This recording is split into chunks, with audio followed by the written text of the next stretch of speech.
As you prepare to drift gently into rest, let us travel back across thousands of years to a time when human civilization was just beginning to shape itself along the fertile banks of two great rivers.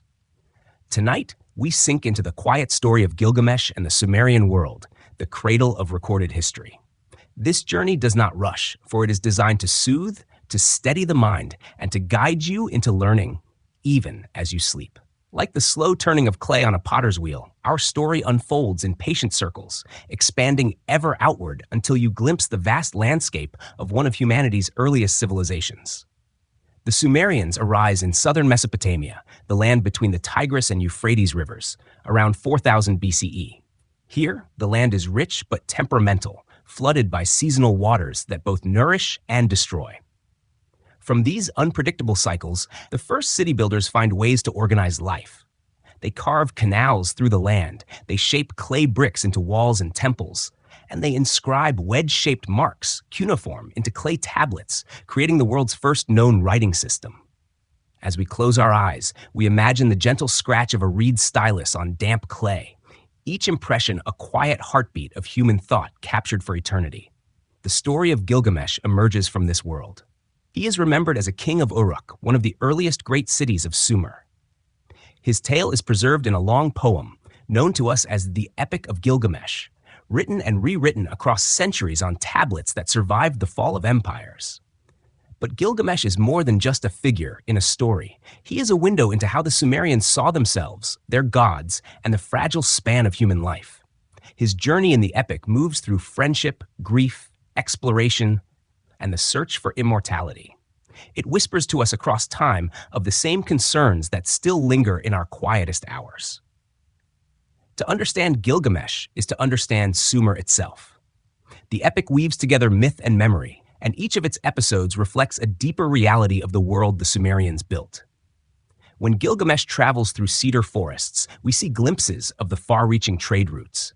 When he confronts gods and monsters, we perceive the shadows of nature's unpredictable power. When he searches for everlasting life, we feel the weight of human awareness awakening in one of the first true urban cultures. Let us picture Uruk, his city. Within its great walls, described as stretching like a shining band around the settlement, we imagine bustling streets lined with clay brick houses. Farmers bring barley and dates from irrigated fields. Merchants weigh silver and lapis lazuli brought from distant lands. Priests ascend temple steps to offer sacrifices to the gods. And in the heart of it all rises the ziggurat, a terraced temple structure pointing like a stairway toward the heavens.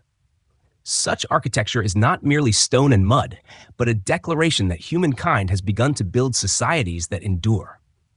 The Sumerians give us many firsts. They invent writing, as mentioned, but also develop early mathematics, astronomy, and legal codes. They divide time into units of 60, a system still echoing in our 60 minutes and 60 seconds. They organize cities with laws, assemblies, and temples. They create myths to explain the world, and their stories influence later traditions. Themes in the Epic of Gilgamesh ripple forward into biblical narratives and classical literature. In a sense, as we tell their story, we trace the beginnings of our own. The introduction of Gilgamesh into our awareness is not immediate. His legend survives through fragments, copied and recopied. Archaeologists in the 19th century uncover broken clay tablets in the ruins of Nineveh, the Assyrian capital. Scholars painstakingly piece together the tale, translating cuneiform symbols into modern languages. It is as though a voice from the ancient past suddenly begins to speak again after millennia of silence. That voice is calm yet powerful, echoing with the concerns of kings and commoners alike. As you let the rhythm of this narrative settle into your thoughts, notice how the past and present flow together. The rivers of Mesopotamia shaped the destiny of the Sumerians, and through them, they shaped the destiny of all who came after. Civilization as we know it, writing, cities, law, and organized religion, emerges here, and Gilgamesh becomes its enduring storyteller. Over the course of this long, restful exploration, we will move in gentle steps. First, we will consider the land itself, for geography shapes every civilization. We will then follow the rise of the Sumerian cities, tracing their daily lives, their gods, and their innovations. we will step carefully into the mythic world of Gilgamesh, understanding how his story reflects both universal concerns and uniquely Sumerian realities. As centuries pass in our tale, we will see how the memory of Gilgamesh continues to ripple into later cultures, surviving as part of the human record. Our purpose tonight is not to rush through events, but to rest with them. Each chapter will be a calm tide, carrying us through ancient landscapes, through temple rituals, through the quiet persistence of writing on clay. The Sumerians did not think of themselves as ancient. They were simply alive in their moment, shaping their world as we shape ours. Yet for us, looking back, they mark a beginning. And Gilgamesh, their hero and king, becomes both a mythic presence and a deeply human figure. So as your breathing slows and your mind relaxes, let us begin. Imagine the hush of an ancient plain beneath starlit skies, where the rivers glisten in silver light. From that stillness, the voices of Sumer begin to rise, carried forward by the story of Gilgamesh. With calm curiosity, let us walk with him into the dawn of history, land between two rivers. The words themselves conjure an image both vast and serene, of a broad and fertile plain nourished by flowing waters. Tonight, we begin by resting in Mesopotamia, the homeland of the Sumerians and the cradle of Gilgamesh's story. The geography of this land is more than background, it is the lifeblood of one of the earliest civilizations. As you lie still, let us drift slowly across these ancient landscapes as though floating upon the calm waters of history. The Tigris and Euphrates rivers define Mesopotamia. They rise from the mountains of Anatolia and curve southward through modern-day Iraq before joining and emptying into the Persian Gulf. In antiquity, their seasonal floods deposited silt that replenished the soil. Yet these rivers are not gentle. They surge unpredictably, sometimes nurturing the land, sometimes destroying fields and villages.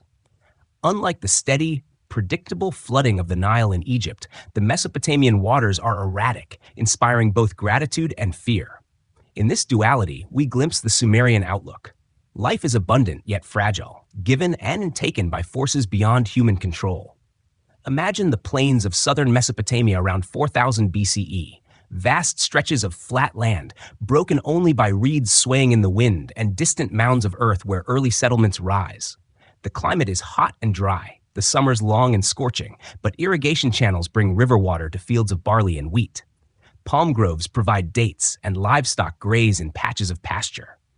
The horizon is low and unbroken, except for human-made walls and the occasional gleaming surface of a canal. This land is at once harsh and generous. With careful labor, it becomes a garden. Without it, it reverts to desert. The geography compels organization. To survive, communities must cooperate to dig canals, maintain dikes, and distribute water. Over time, villages grow into towns, towns into cities. This necessity for collective effort is one of the reasons cities first appear here. The rivers, unpredictable yet essential, demand a social structure capable of planning, recording, and enforcing agreements. Thus, geography is not just a physical condition, but a force shaping social and political life. As we imagine this ancient plain, we can picture its sounds. The rhythmic scrape of hoes as farmers till the soil, the splash of water being guided into irrigation ditches, the low murmur of cattle moving toward pasture. At night, the air cools, and the stars shine with extraordinary clarity, inspiring early attempts to track their movements. The Sumerians look upward and see patterns that help them measure time and seasons. In this wide-open land, the heavens themselves become a calendar. To understand Mesopotamia is also to recognize its position as a crossroads.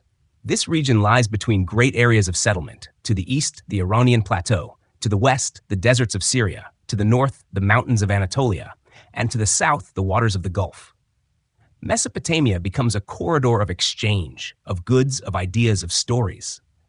Through its rivers flow not only water, but the seeds of cultural connection. Sumerians trade grain for timber, stone, and metals from distant lands, since their flat, alluvial plain lacks many natural resources. Each transaction brings new influences, weaving Mesopotamia into the broader tapestry of the ancient world. The land also carries spiritual meaning. To the Sumerians, the unpredictable flooding of the rivers reflects the moods of the gods.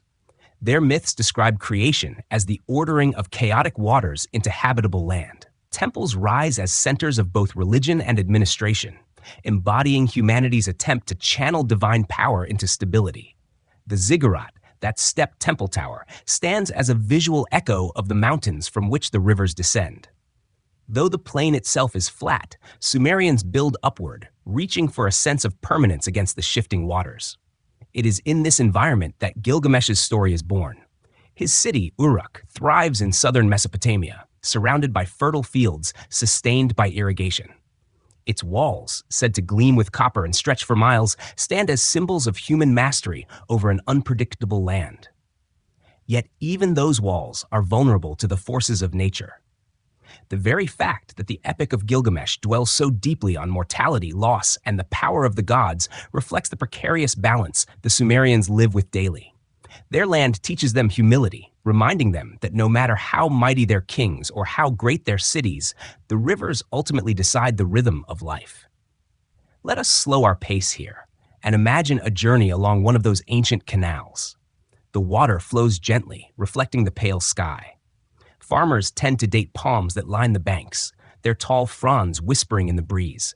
Clay jars cool in the shade, holding water for the day's labor. In the distance, the walls of a city shimmer in the heat.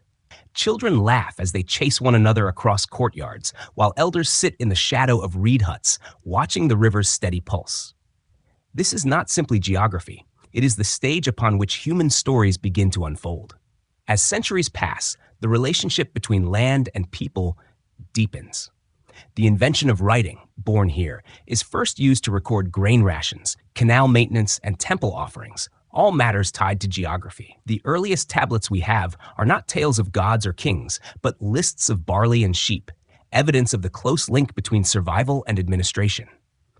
Over time, however, the same cuneiform signs that track fields and flocks also preserve myths and epics, bridging practical need with cultural expression. The rivers that nourish the fields also nourish imagination. The Sumerians see their land as a gift, but one that must be constantly tended. Their worldview reflects cycles of plenty and destruction, order and chaos, much like the alternating patterns of flood and drought. This duality echoes through the epic, where Gilgamesh confronts both triumph and despair, both human achievement and the limits of human power. Geography shapes philosophy. In the vast plain between two rivers, humanity first asks timeless questions. How do we endure? How do we build permanence in a world where waters rise and fall without warning? And so, as the river currents continue to flow through our imaginations, we rest with the thought that Sumer's geography is not mere backdrop, but the very heartbeat of civilization. From these waters, cities rise, myths are born, and the story of Gilgamesh begins. As you breathe softly, think of the slow and steady flow of the Tigris and Euphrates, their quiet persistence across millennia, carrying us gently into the dawn of history. Rise of the city of Uruk. As the dawn of civilization unfolds across the Mesopotamian plain, one city begins to shine brighter than the rest. Tonight, we drift slowly into the story of Uruk, the city of Gilgamesh, a place whose scale and splendor set it apart in the ancient world. To understand Gilgamesh, we must first understand Uruk itself. For the city is not just his home, but his enduring monument. Its walls, temples, and bustling life embody the transition from village farming communities to complex urban societies. Uruk emerges around 4000 BCE and reaches its height in what historians call the Uruk period, spanning roughly from 4000 to 3100 BCE. This is the time when human beings first create cities of true magnitude, with tens of thousands of residents gathered behind protective walls. Imagine, for a moment, a sprawling settlement unlike anything before.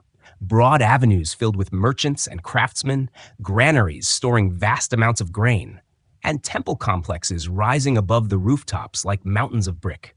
In a world still dominated by small villages, Uruk stands as a marvel, a city so great that it becomes legendary even to its contemporaries.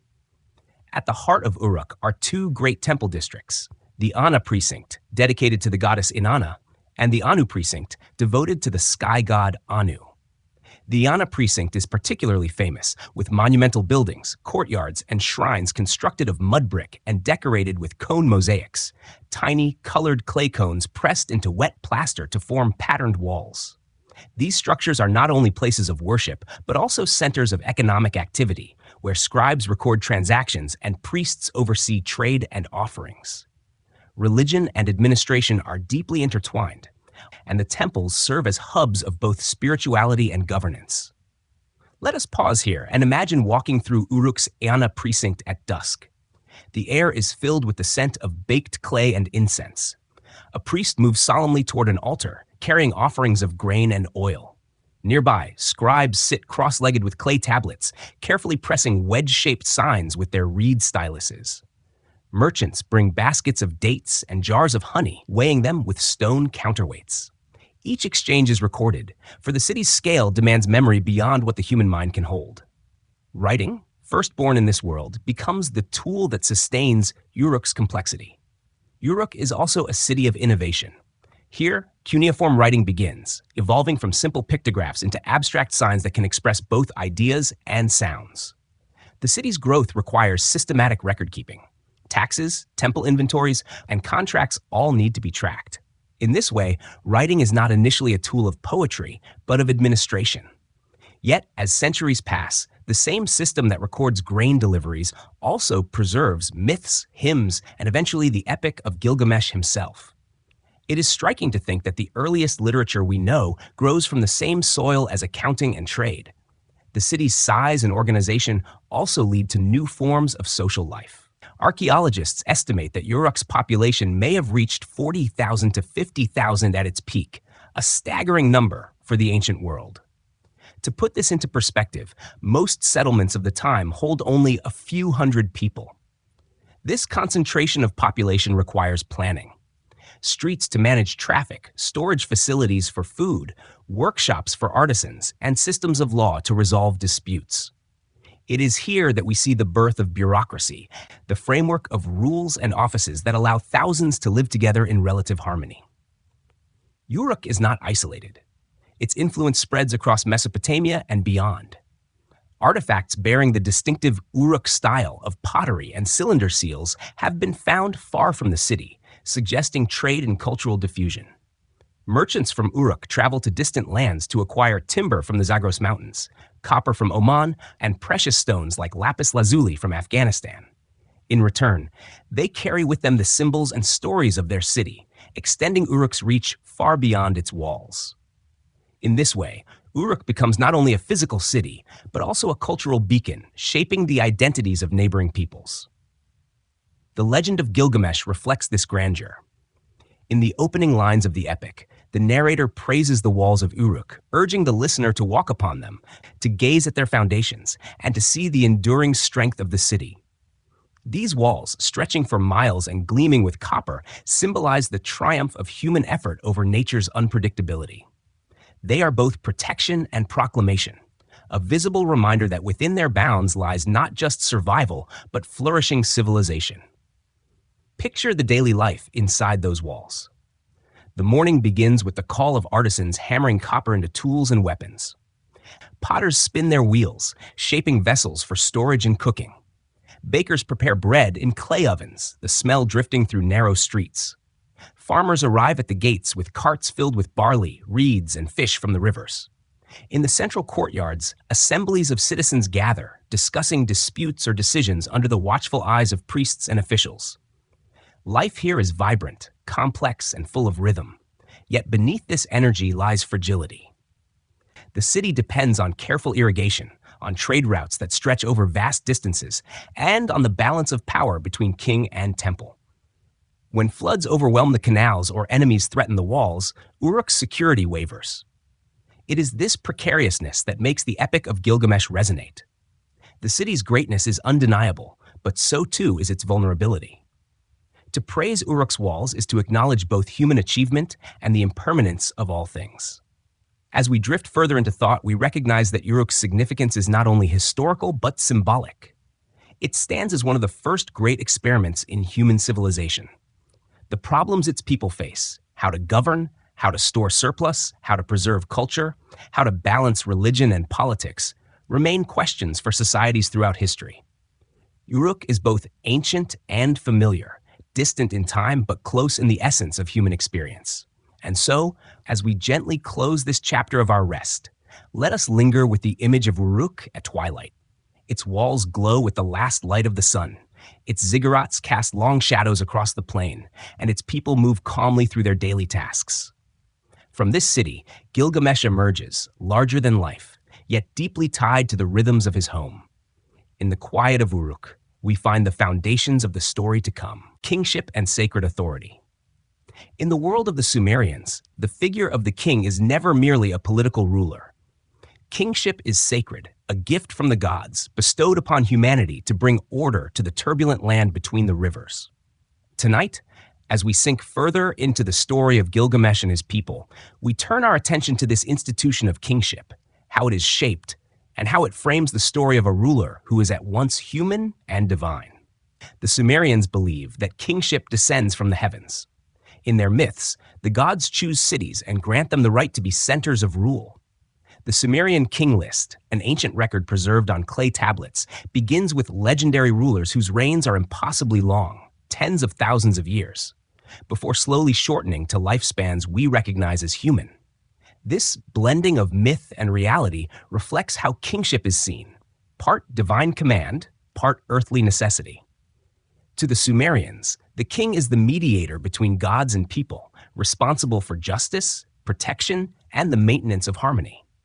In this context, Gilgamesh is described not simply as a king, but as two-thirds divine and one-third human.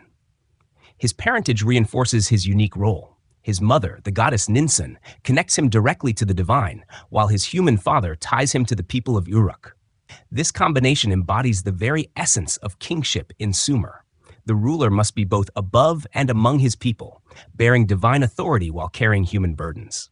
His epic illustrates the tension of this dual identity, for his power is great, yet his mortality cannot be escaped. Let us imagine a coronation in Uruk. The city gathers within its grand courtyards, the ziggurat looming high above. Priests chant hymns to Inanna and Anu, invoking blessings on the ruler. Oil is poured as a sign of consecration, and garlands of reeds may be laid upon the king.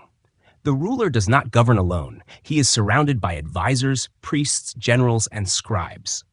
Yet at the heart of this ceremony is a belief that his authority is not of his own making, but flows from the gods. To disobey the king is not just to defy a man, but to disrupt the divine order itself. The duties of kingship are many. The king must ensure the prosperity of the fields by maintaining irrigation canals and overseeing the storage of surplus grain. He must defend the city's walls against enemies, and when necessary, lead armies into battle. He is also the chief patron of the temples, ensuring sacrifices to the gods continue without interruption. In this way, the king embodies both practical and spiritual authority. His failures are not merely personal shortcomings. They are seen as cosmic failures, potentially provoking the anger of the gods. Gilgamesh, as remembered in the epic, struggles with this role. At first, he is depicted as a tyrant, using his strength to oppress rather than protect. His people cry out to the gods for relief, and it is in response that Enkidu is created as his equal and companion. This tension between tyranny and justice highlights a recurring Sumerian concern. The king's power is immense, but it must always be balanced by responsibility. Authority without restraint endangers the very people it is meant to protect. Through this narrative, the epic does more than tell a story. It teaches a lesson about kingship itself. The sacred dimension of authority is reinforced through monumental architecture. The walls of Uruk, often celebrated in the epic, are not merely defensive structures. They are a visible symbol of Gilgamesh's divine mandate. Likewise, the ziggurats and temple complexes built or restored under royal command serve as enduring statements of piety and power. To walk among these structures is to experience kingship embodied in brick and stone, rising toward the heavens and rooted in the earth. We can pause here to picture a king of Sumer presiding over a temple festival. The air hums with music from lyres and drums, while dancers circle in rhythmic steps. Offerings of bread, beer, and dates are piled high on altars, smoke rising in fragrant spirals toward the sky. The king stands at the center, a figure of solemn dignity, his robes embroidered with patterns symbolizing the divine order. He is not only a ruler of people, but a servant of the gods, ensuring that the balance between heaven and earth remains intact. This intertwining of kingship and religion extends into law. The king is expected to uphold justice, and later Sumerian rulers, such as Ur-Nammu of Ur, issue written codes to establish fairness. These codes are not just civic rules, they are framed as divine decrees, reinforcing the king's role as the guardian of both order and morality. In Gilgamesh's story, the pursuit of justice is less about written law and more about personal growth, yet the underlying principle is the same. The ruler must embody the values that sustain the community. Over time, the concept of sacred kingship spreads beyond Sumer. Akkadian and Babylonian rulers adopt and adapt the model, claiming divine favor and portraying themselves as protectors of cosmic balance. The echoes of Sumerian kingship resonate in later cultures, where rulers are seen as chosen by gods or even as gods themselves. In this way, the figure of Gilgamesh is not only a local king, but a symbol of a broader tradition that shapes ancient governance for centuries. As we drift deeper into this reflection, it becomes clear that kingship is more than politics. It is a worldview. The king embodies the hopes and fears of his people, standing as both shield and bridge. Gilgamesh, with his divine lineage and human flaws, becomes a mirror of this duality. His story, filled with triumph and failure, is a meditation on what it means to hold power and to carry the weight of responsibility. And so, as the moon rises over the imagined city of Uruk, we leave this chapter with the image of a king standing at the threshold of temple and palace, a figure bound to heaven and earth. His crown is not merely a symbol of authority, but a reminder of duty. In Gilgamesh, we find not only a man, but the eternal question of leadership, how to balance strength with justice and divine favor with human need. Daily life in Sumerian cities. As we continue our slow and restful journey into the world of the Sumerians, let us turn away from kings and temples for a time and step quietly into the streets and homes of ordinary people.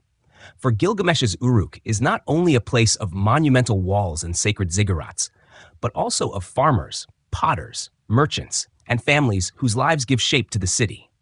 By imagining their daily routines, we gain a more complete sense of the civilization that produced both its myths and its enduring legacy. The city of Uruk, like other Sumerian centers, is built from sun-dried mud brick. Streets are narrow and winding, shaded by walls of two-storied houses with flat roofs. Homes are clustered around central courtyards where families gather in the evening cool, sharing meals and conversation. Water is drawn from wells or canals, and simple reed mats cover floors. Life here is modest, yet within these walls beats the pulse of the world's first urban society. Agriculture remains the foundation of Sumerian life. Beyond the city walls, fields stretch out in ordered plots irrigated by canals. Barley is the staple crop, ground into flour for bread and fermented into beer, which is safer to drink than water and consumed by all classes. Date palms provide fruit and shade, while sheep and goats supply milk, wool, and meat. Farmers rise early to tend to their fields, guided by the seasons and by the unpredictable floods of the rivers. Their labor sustains the bustling city, and surplus grain allows for specialists, scribes, artisans, merchants to flourish. Within the city, the markets are lively places. Merchants display clay jars of oil, baskets of dates, bundles of reeds, and pots shaped by skilled hands. Trade brings exotic goods, copper from Oman, lapis lazuli from Afghanistan, cedar from Lebanon. Bargaining is common, with weights and measures carefully monitored by officials. Payments are often recorded on clay tablets, a reminder that writing itself develops largely to serve trade. Imagine walking through these markets at midday. The calls of sellers rise above the crowd. The smell of baked bread mixes with the tang of fresh fish, and the soft clatter of pottery fills the air. Artisans form another vital layer of society. Potters spin their wheels, shaping vessels for cooking and storage. Metalworkers hammer bronze tools, while carpenters craft furniture and boats. Weavers produce cloth from wool, dyeing it with natural colors. Cylinder seals, small carved stones rolled across wet clay to leave intricate impressions, are both practical signatures and objects of artistry. These everyday crafts reveal the creativity of Sumerian life, a creativity that extends from humble tools to sacred statues. Social structure shapes daily life. At the top are the king, priests, and high officials, who control both wealth and authority. Beneath them are merchants, scribes, and skilled craftsmen. Farmers and laborers form the broad base of society, while slaves, often prisoners of war or debtors, perform the hardest tasks. Yet even within this hierarchy, community life binds people together. Religious festivals, communal labor on canals, and shared reliance on trade and harvest ensure constant interaction across classes. Religion weaves itself into the rhythm of daily life.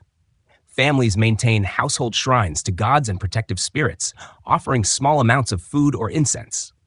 At temples, priests conduct more elaborate rituals on behalf of the city. Ordinary people participate in festivals marked by music, dancing, and feasting, where divine myths are retold through performance. These rituals not only honor the gods, but also strengthen the bonds between citizens, reminding them that survival depends on cooperation and shared belief. Education holds a special place in urban society. Schools for scribes, called edubas, train young boys, usually from elite families, in the art of cuneiform writing. Lessons are long and demanding, involving endless practice of signs on clay tablets.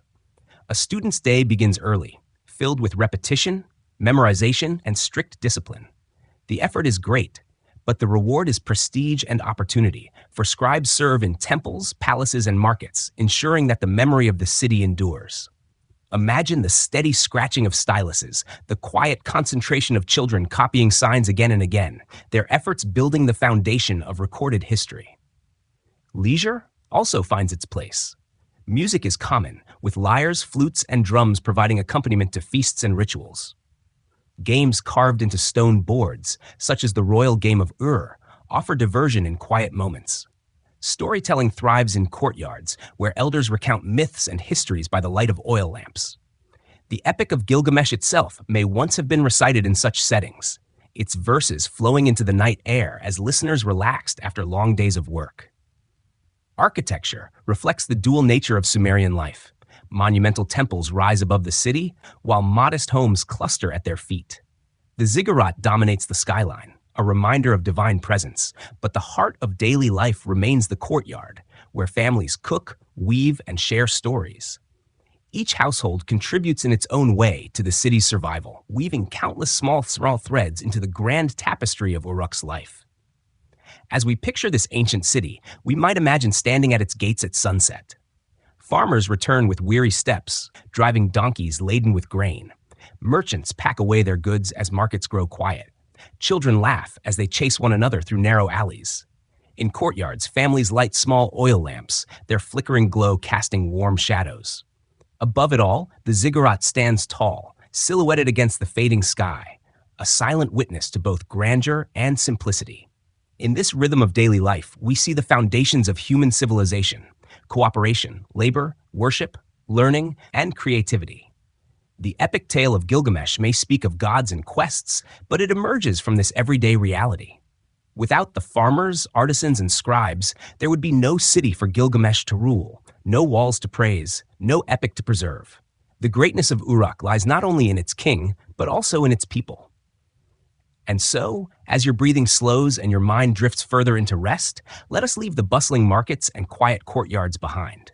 In the simple, steady patterns of daily life, the Sumerians shape a civilization that endures, and from their hands and hearts arises the story of Gilgamesh. Gods, myths, and cosmic order. To drift further into the Sumerian world is to step into a universe shaped not only by rivers and cities, but by the will of countless gods.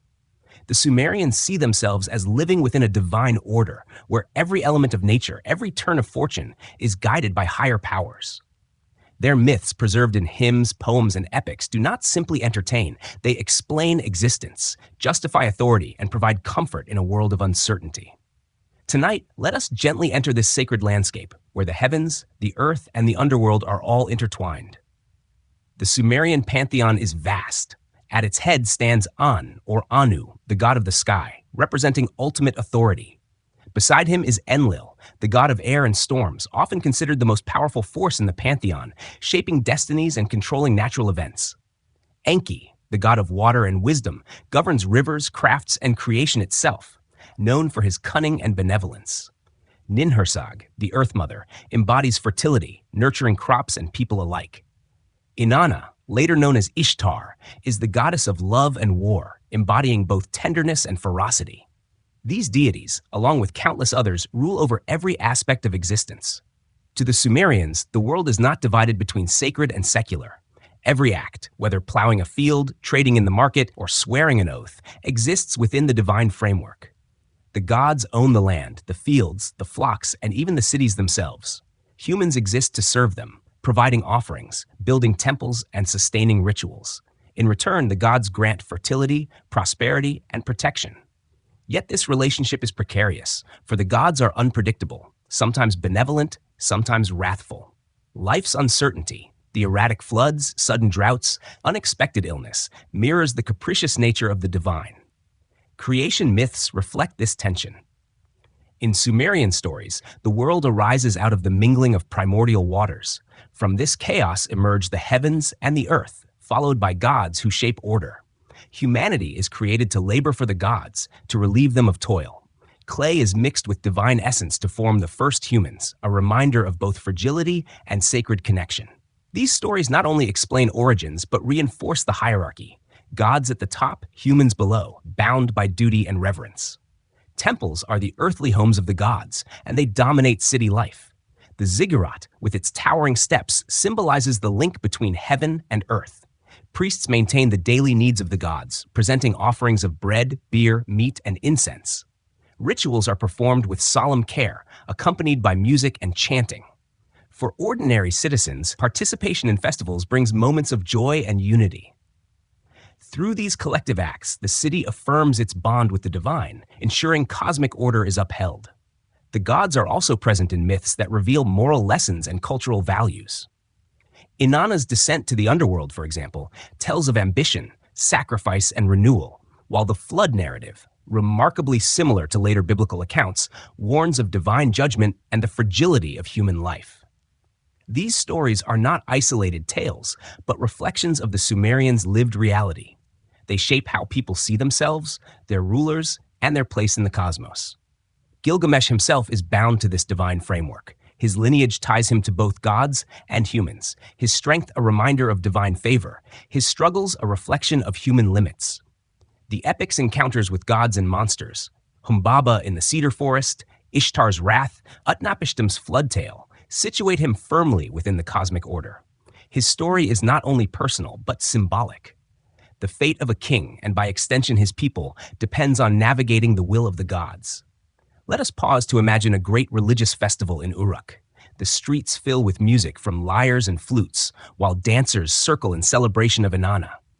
Citizens bring offerings to the temple, where priests recite hymns written on clay tablets. Incense rises, carrying prayers toward the heavens.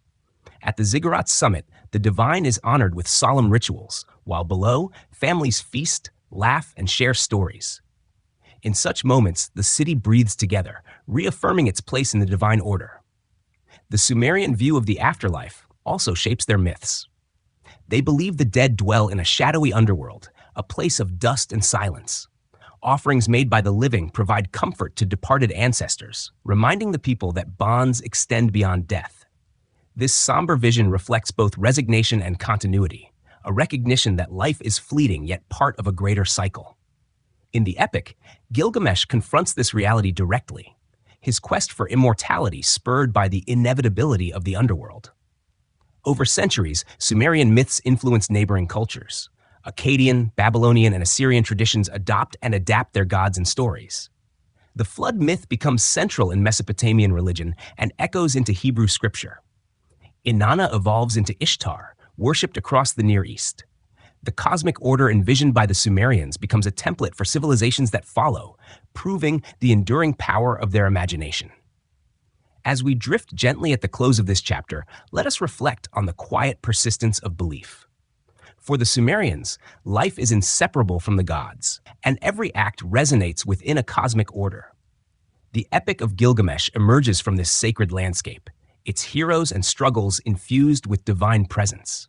In the whisper of myths, in the smoke of temple offerings, and in the careful lines of cuneiform hymns, we hear the heartbeat of a civilization seeking meaning in an unpredictable world.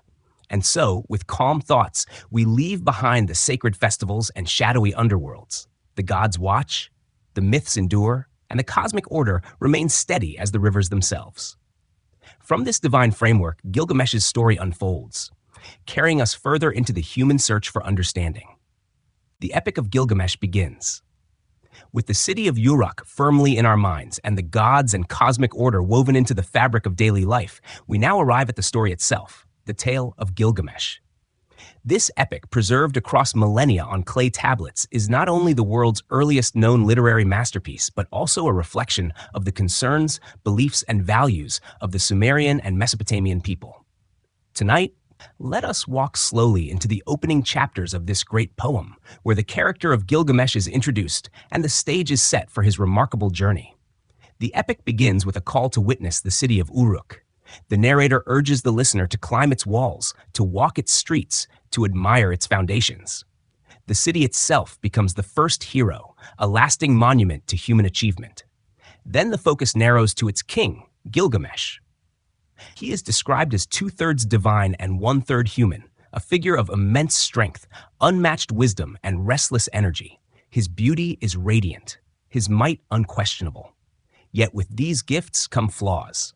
Gilgamesh is no gentle ruler. At the start, he is a tyrant, taking advantage of his people, exhausting them with endless building projects and claiming privileges that bring sorrow rather than security. The people cry out to the gods for relief.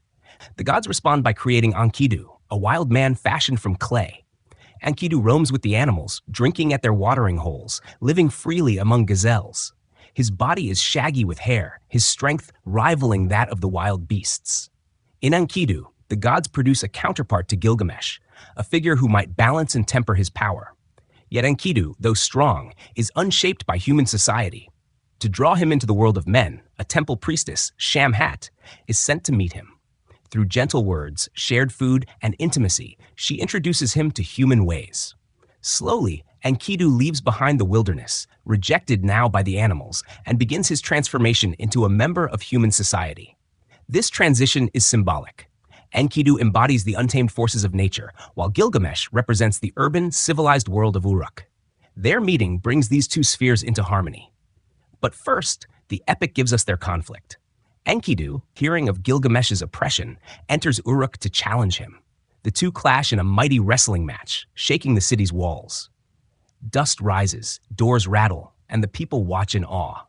Neither man gains the upper hand for long, until at last their struggle ends in mutual recognition. Gilgamesh, who has never met his equal, finds in Enkidu a friend. From opposition is born companionship, and thus begins one of the most enduring themes of the epic, the transformative power of friendship. The bond between Gilgamesh and Enkidu reshapes the story. No longer is Gilgamesh the solitary tyrant. With Enkidu at his side, he channels his energy into quests that test the limits of human ambition. Their first great adventure takes them to the cedar forest, guarded by the fearsome giant Humbaba.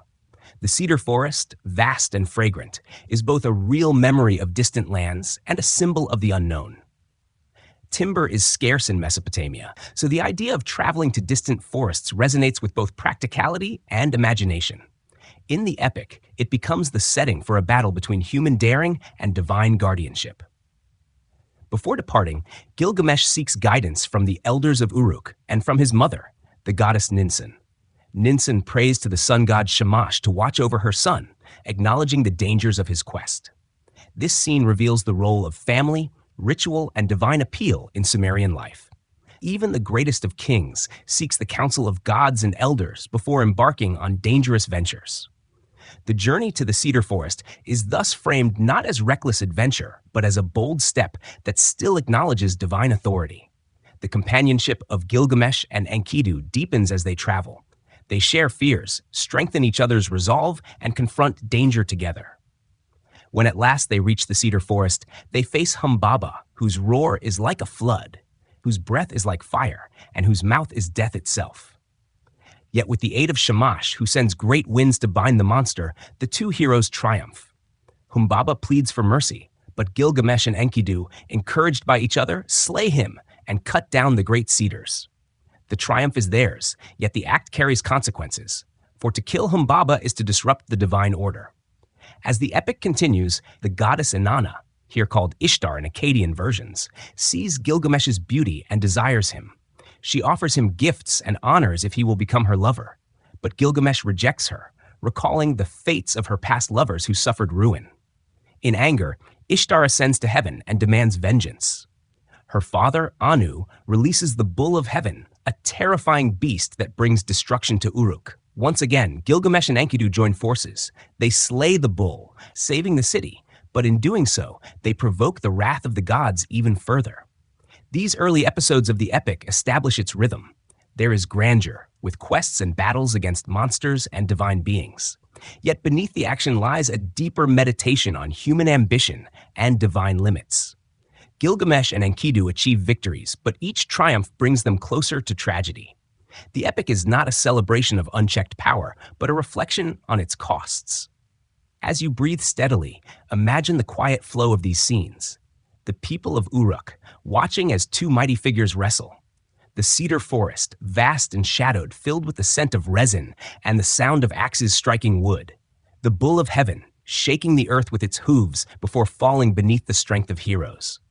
Each image is vivid, yet told here with calm cadence, meant to soothe as well as to inform. At this point in the story, Gilgamesh has changed. He is no longer the oppressive ruler his people feared. Through friendship and shared trials, he has grown into a figure who inspires loyalty, who dares to confront dangers beyond the horizon. Yet the gods, ever watchful, do not permit such unchallenged glory for long. What begins as triumph will soon turn to sorrow, for the epic is not merely a tale of victory, but of loss, mortality, and wisdom gained through suffering. And so, as the curtain of this chapter falls, we leave Gilgamesh and Enkidu at the height of their strength. Their bond is firm, their deeds remarkable, their city secure for now. In the next chapter, the tone will shift as tragedy enters the tale, and the deeper themes of grief and mortality emerge. But here, in the stillness of the night, we linger on the joy of newfound friendship and the first triumphs of the epic's heroes. Friendship, loss, and the quest. As the tale of Gilgamesh unfolds, the joyous partnership between Gilgamesh and Enkidu reaches its height before descending into sorrow. Tonight, we move gently through this transition, where triumph turns to tragedy, and the king of Uruk begins to confront the fragile truth of human life. The themes of friendship and grief, so central to the epic, remind us that even in ancient times, people wrestled with the same emotions that visit us in quiet moments. After their victories, the slaying of Humbaba and the defeat of the Bull of Heaven, the bond between Gilgamesh and Enkidu grows deeper. They share not only triumphs, but also the weight of choices made. Yet the gods, offended by their boldness, decide that one of the two must pay the price. Enkidu is chosen. The decision reflects the ancient Sumerian belief that hubris or excessive pride cannot go unpunished. Even heroes are bound by the order of the gods, and when they transgress, fate must be restored. Enkidu's decline begins with ominous dreams. He sees visions of the gods gathered in council, decreeing his death. He dreams of being seized and dragged into the underworld, where kings and priests sit in dust, and all the mighty of the earth are reduced to shadows. When he awakens, his strength begins to fail. The once vigorous companion of Gilgamesh becomes frail, weakened by sickness. His anguish is not only physical but spiritual. He curses the hunter who first found him, the priestess who led him into civilization, and even the door of cedar they had built. Yet Shamash, the sun god, comforts him, reminding him of the greatness of his deeds. Slowly, Enkidu accepts his fate, though sorrow still clings to him. Gilgamesh, who has always known himself to be strong and favored by the gods, now faces something he cannot conquer. He sits by Enkidu's side, helpless as his friend fades. The grief is overwhelming. When Enkidu finally dies, Gilgamesh covers his body, lamenting like a man undone. His cries echo through Uruk, "Shall I not die too? Am I not like Enkidu?" This moment is the turning point of the epic. For the first time, Gilgamesh confronts the certainty of mortality, and the fear grips him like a shadow. The funeral of Enkidu is described with solemn detail. Gilgamesh summons craftsmen to carve a statue in his honor. He offers treasures to the underworld on Enkidu's behalf, golden bowls, carnelian ornaments, and fine garments. He prays to the gods to grant his friend safe passage. Yet no ritual can erase his grief. Gilgamesh wanders the wild in mourning, his once proud figure now ragged, clothed in animal skins, his hair unkempt. He abandons his throne, leaving Uruk behind, for his sorrow drives him beyond the city walls. It is here that Gilgamesh's great quest begins, the search for immortality. The death of Enkidu forces him to confront his own destiny.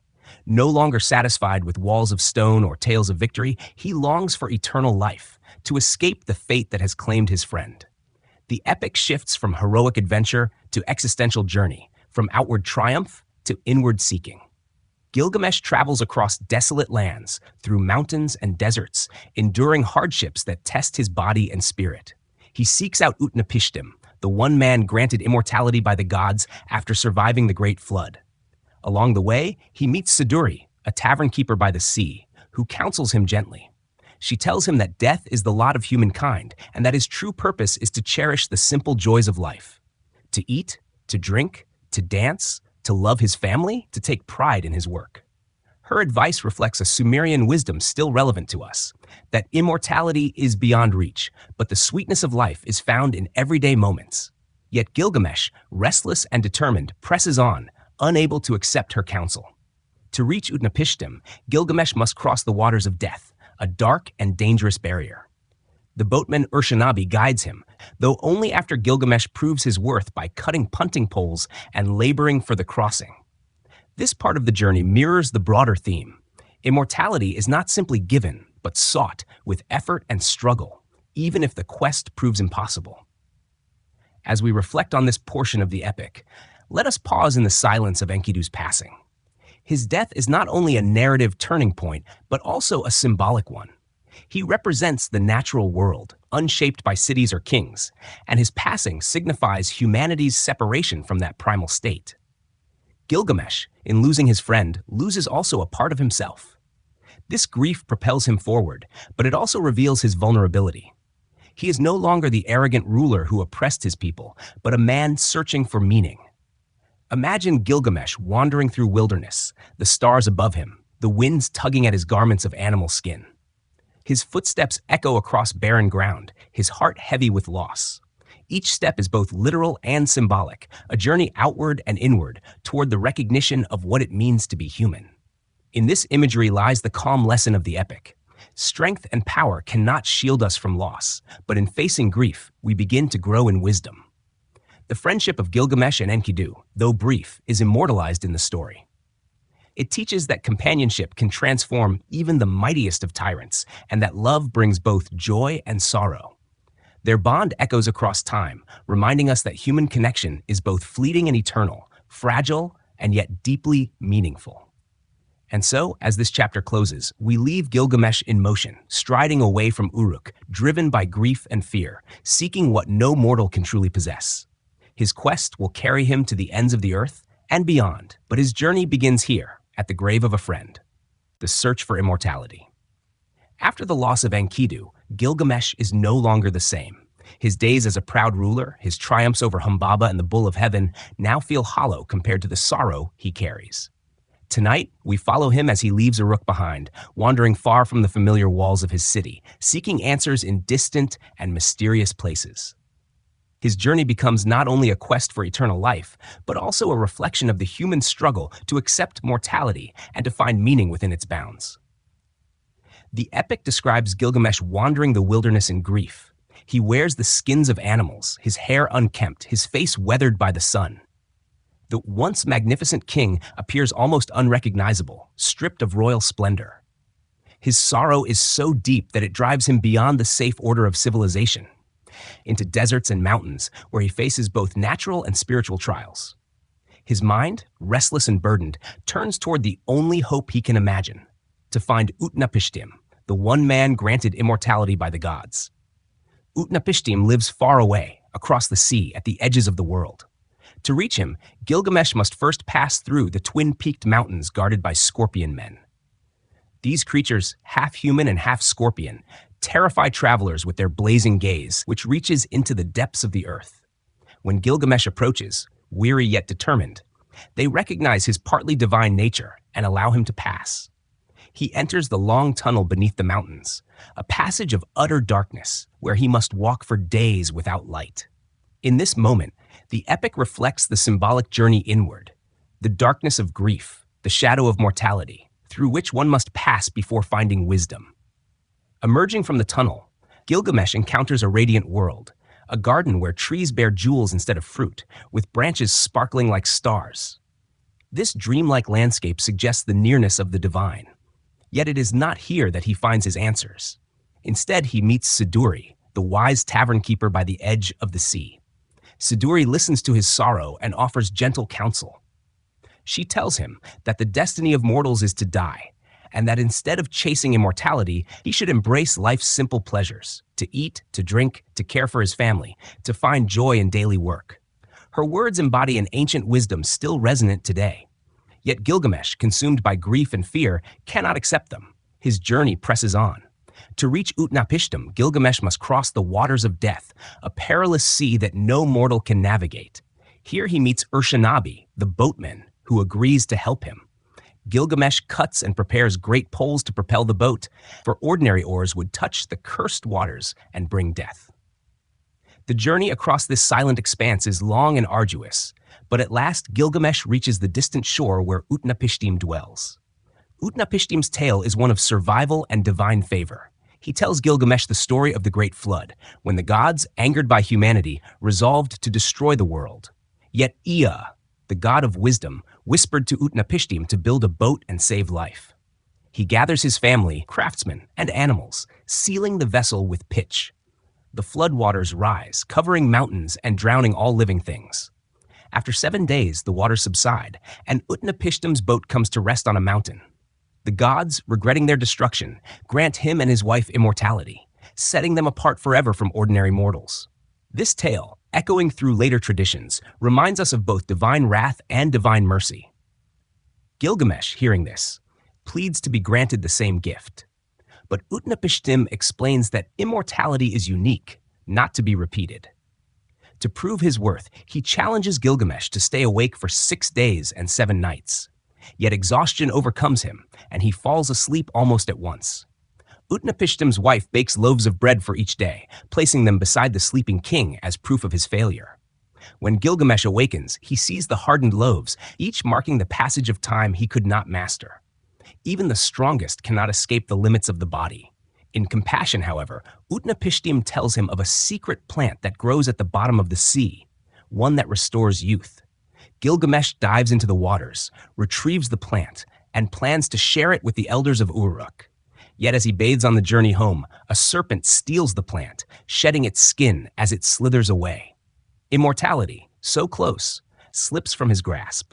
The serpent's renewal contrasts with human mortality, a reminder that eternal life belongs to nature, not to men. This moment marks the true lesson of Gilgamesh's quest. His search for immortality ends not in triumph, but in acceptance. He returns to Uruk empty-handed, yet with new understanding.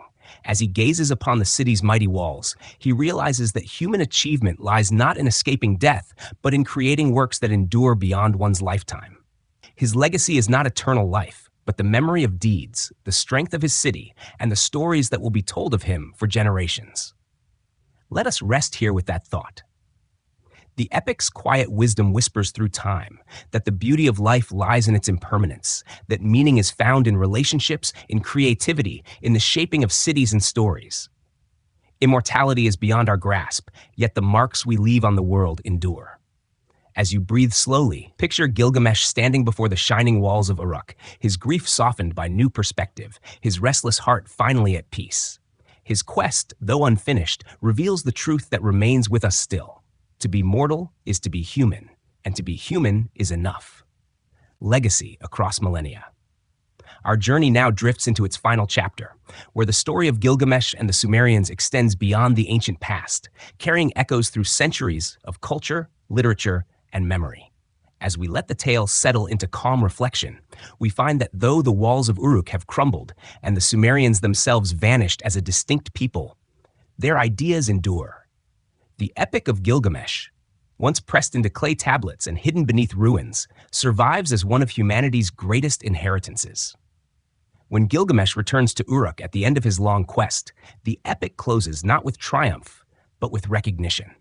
He has failed to secure immortality, but he has gained wisdom, the understanding that the works of humanity, the walls, temples, laws, and stories, become the legacy that outlives individuals. This message transcends its ancient setting, speaking across cultures and ages.